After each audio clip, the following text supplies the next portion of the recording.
This is a deeper listen from KEXP, the show where we talk with musicians about the thoughts and experiences that shape their music. I'm Emily Fox. And today we're talking with Teresa Suydam.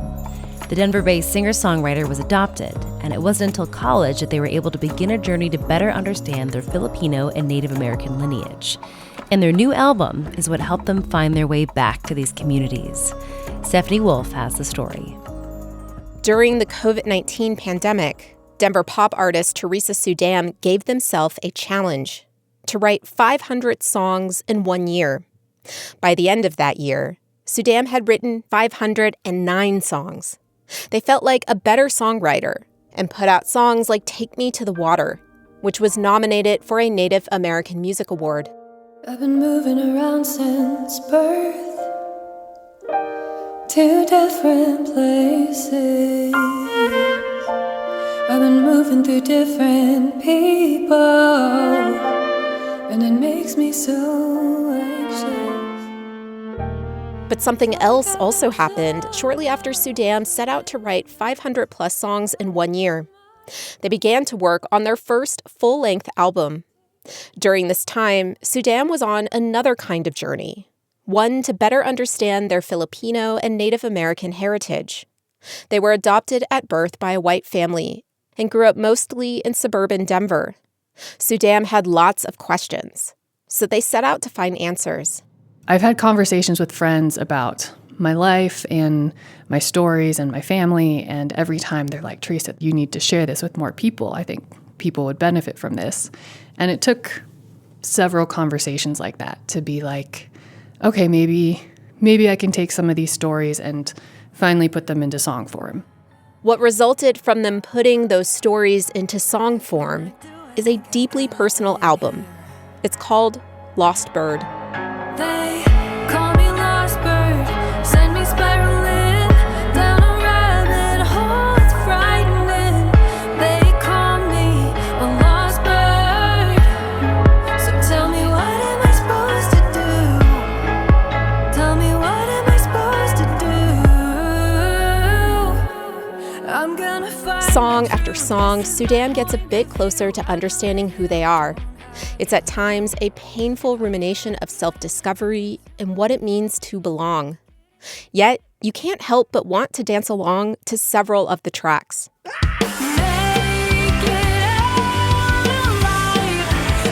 That's intentional. Suydam gravitates towards a pop music sound. They find pop music to be more tangible and digestible. And mostly, Suydam doesn't want their music to bring people down.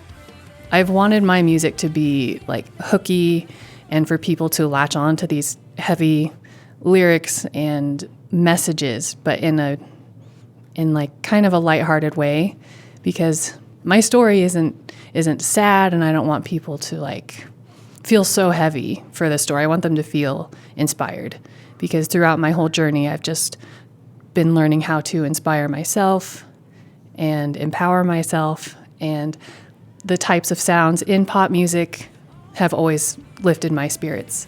Basically, they want their music to be an anthem of empowerment and hope.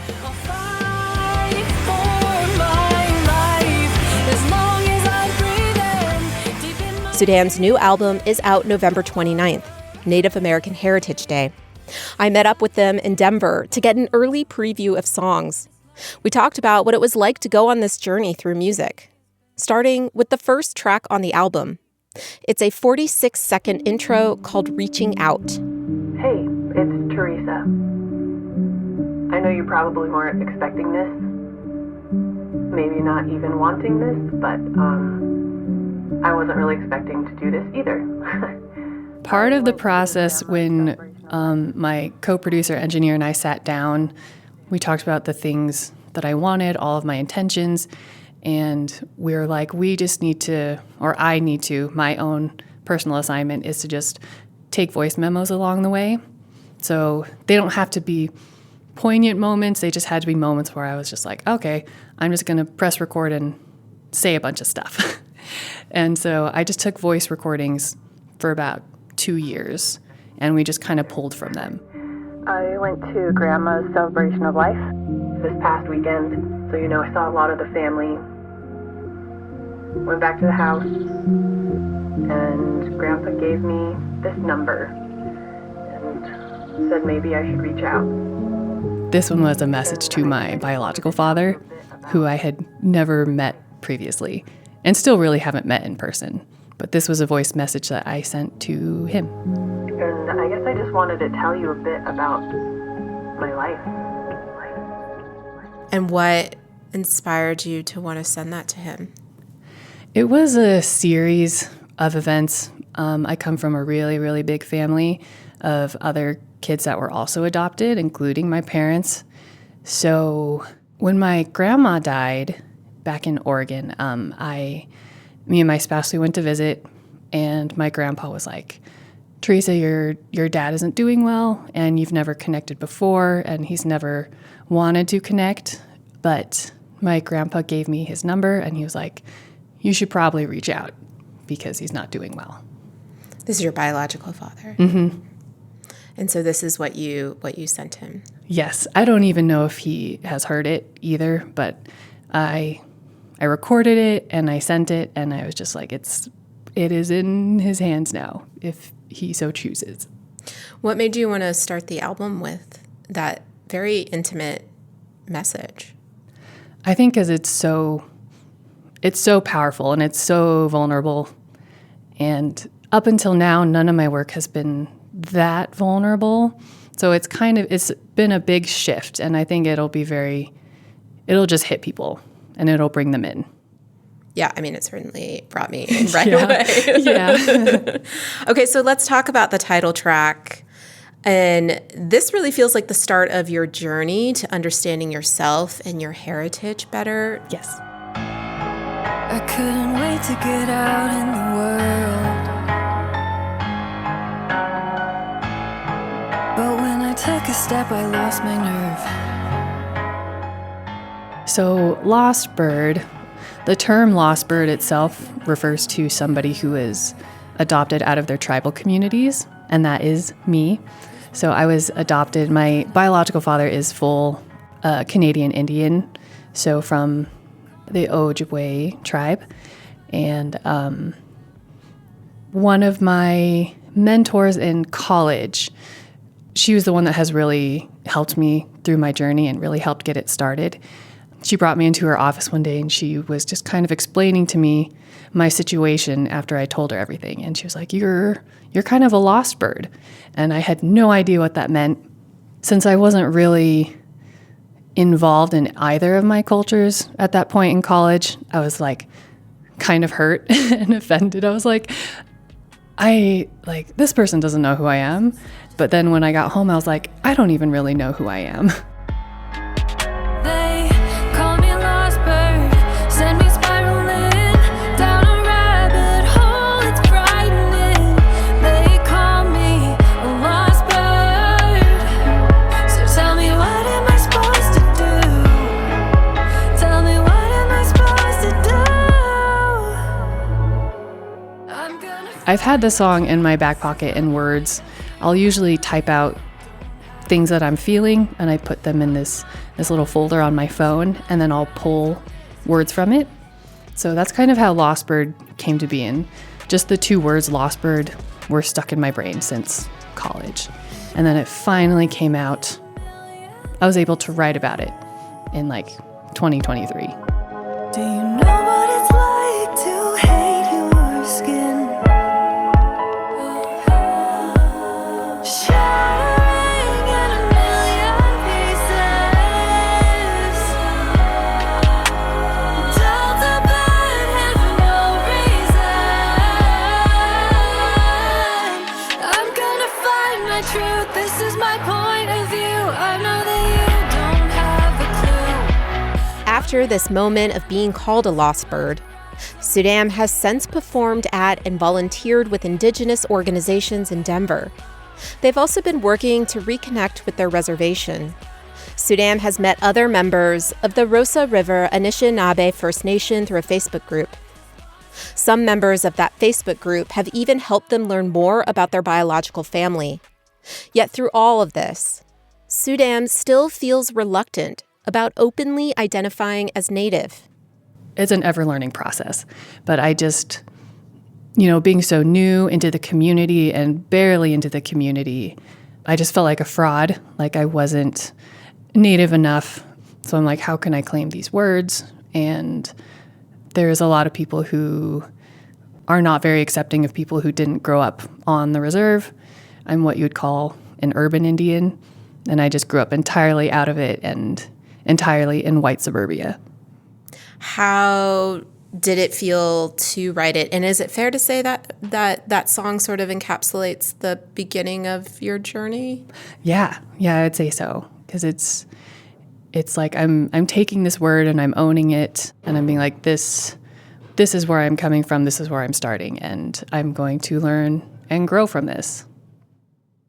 You were just speaking about your Indigenous and Filipino heritage that you are trying to connect to through this music. So tell me about the song Feel the Divide and how that relates to this journey that you've been on. I wish I knew what the world wanted from me. Yeah, Feel the Divide was the song that came out the easiest, and it was probably also the most cathartic one. I remember sitting down at my piano, and when I started singing the chorus, I just started sobbing. And I was like sob singing throughout the whole thing. It's on one of my voice memos. The whole premise of it is that I feel so divided between, being Native Filipino and also this, how I grew up in white suburbia. I'm like, where do I belong? The line I walk is hard to define. Hard to believe that it's something divine. If I continue, that's for me to decide. But I feel the divide. It really felt like I didn't belong in either space. So it was me really just trying to figure out who I am, what do I want, where do I want to go with this, and just feeling that utter pull and divide that it took on me. If love and hate both want glory, then I hate who I am. It's like I'm falling with no place to land. And now I'm whispering my dreams right into quicksand. And I'm trying to fight against the wind. How long do I have to wait for my life to finally begin? The line I walk is... How is it for you to write music that is so deeply personal? It's pretty scary. A lot of it stays very hidden.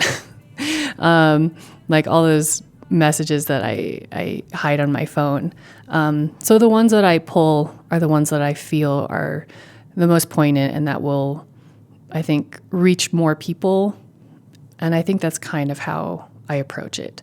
So in ways, this album I'm still playing it safe, but I'm being the most unsafe that I have been with my music before. I want to talk about the song Make It Out Alive, because there's this line that really grabbed me. I want it to belong so bad, I lost all that I am. I wanted to belong so bad, I lost all that I had. I kept taking bad medicine that it became hard to resist. Could you speak to that lyric? Yeah, I love that song. I was just listening to that on my way over here. I think that line really came from me trying to play it so safe that I became just like a very cookie cutter pop person. And, in this industry, you're trying to be heard. You don't make music to not want to be heard. And all of my songs, they felt good, but they didn't feel complete. So when I really started to dive into my cultural influences and more into that mind space or that headspace and be like, this is a space that only I can occupy, it made my music more authentic. It made me more authentic, and it made things easier. It made making music easier.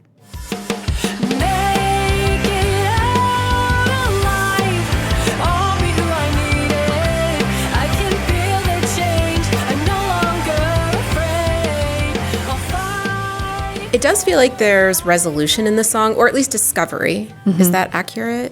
Yes, I would say so. I mean, it's like with like grief, you know, it kind of comes and goes in waves. So same with acceptance.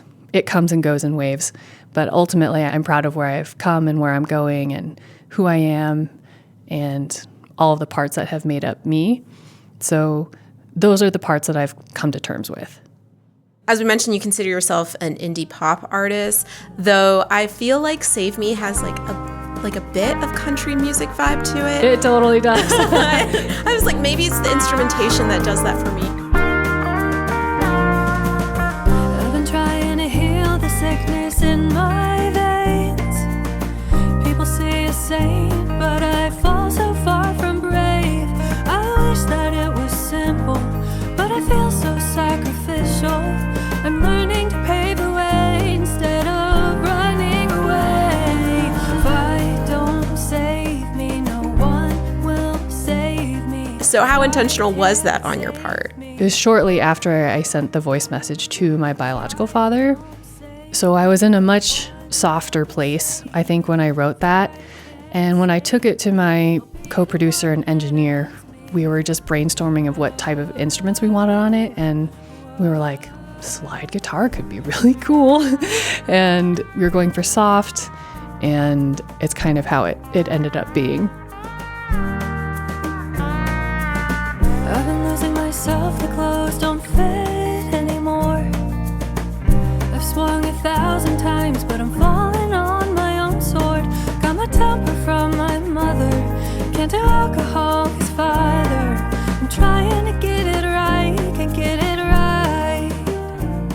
Yeah, that song we tried to keep so simple and so beautiful. I think like the lines, the temper from my mother and the can't do alcohol because father, that's why he's not doing well, is because of alcohol. I was just reflecting on that during this song, and I was like, these are the things that I have inherited. These are the things that are part of me and my history, and I can do stuff about it. I can do something about it. So just very intentionally, I was like, you know, I had my pity party.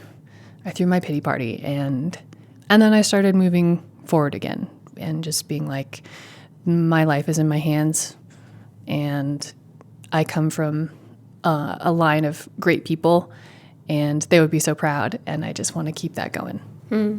I think you touch on something interesting too in what you just said, where like family is a word that doesn't necessarily mean biological. Like family can take all different shapes, and it's the people who like love you and support you. But also like there is something to be said about when you have been adopted and you're not as connected with your biological parents, there are parts of you that you just might not know as intimately. Can you talk a bit more about that? Yeah, so it's kind of like you said, I have so many different family and so much chosen family. And I think it took reconnecting with some of that biological family to be like, I felt more complete.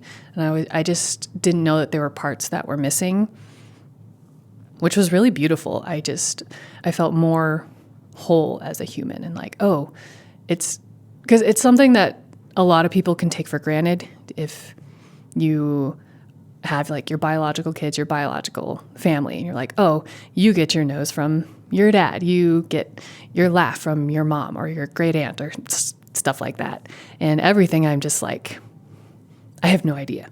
And a lot of it is environmental, but a lot of it is also not. As you've mentioned, there is this real narrative arc to Lost Birds, starting from being this lost bird who is seeking its truth to a, quote, warrior inside in the album's final track, I Have Arrived.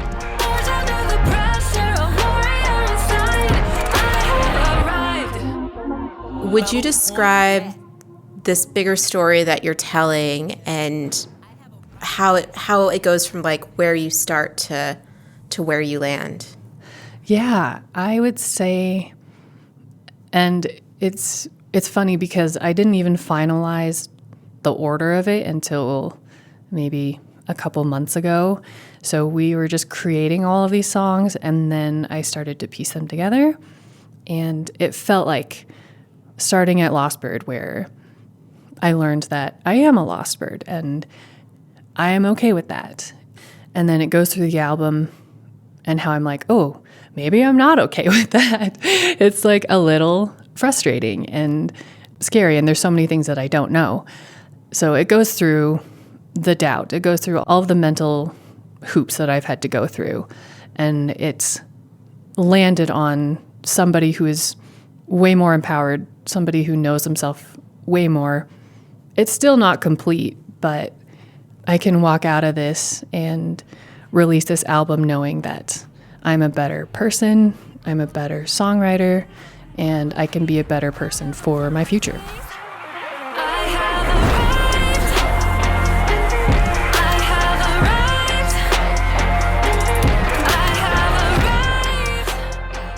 Where exactly have you arrived by the end of this particular story that you're telling with this album? I've just arrived at the fact that I'm here and I'm taking up space as a Native, Indigenous, non-binary person, and I'm not going anywhere, and I'm going to continue to dive in and be even more vulnerable, even more hard-hitting, and less safe, I guess.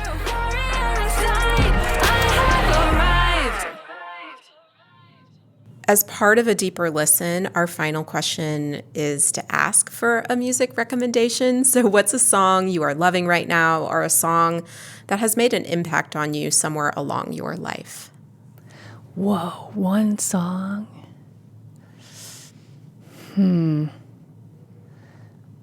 I've always been a really big fan of Regina Spektor.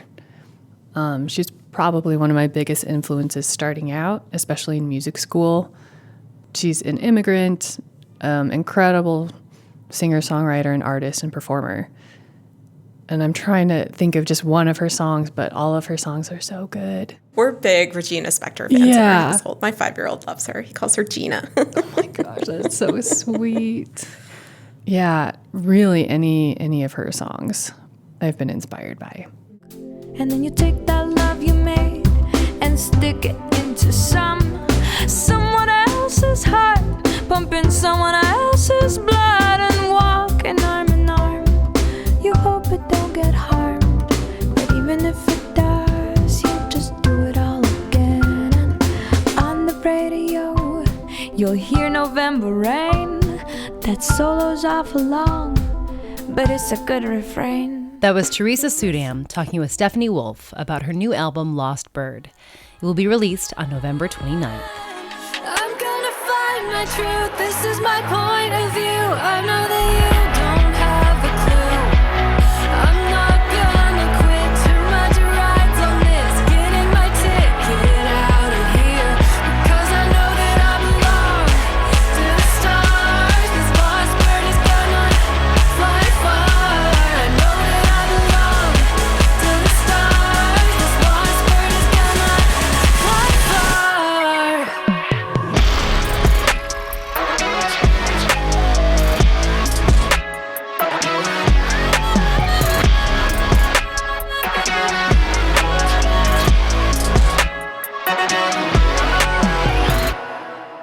And that was a deeper listen. Before you go, please subscribe to this podcast, rate it and review it. Those little things really help spread the word that this podcast is out there. It's kind of like free advertising, which we really appreciate here at KEXP, because we are a publicly funded station, which means the majority of our funding comes from listeners. You can help financially support this show by giving $6 a month at kexp.org/deeper. And thanks for taking a deeper listen.